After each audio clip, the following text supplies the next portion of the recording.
She's trapped in a car wash. I am trapped. Like, I still have soap and everything all over this car.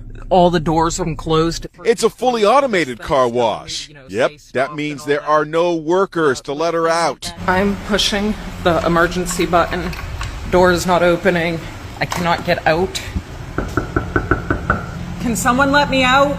Felicia Sullivan didn't know what to do and gave a play-by-play of her ordeal in the car wash in Waynesboro, Pennsylvania. Felicia had just left work because she had a stomach flu. She had hoped to head straight home, but she got sick to her stomach, and let's just say she felt obligated to stop at the car wash to clean her car. I was fighting time before I started getting sick again. Oh, wow. So it didn't help that she found herself locked inside the car wash. I've been trapped in here for about 20 minutes now. Nothing. I've tried, hello?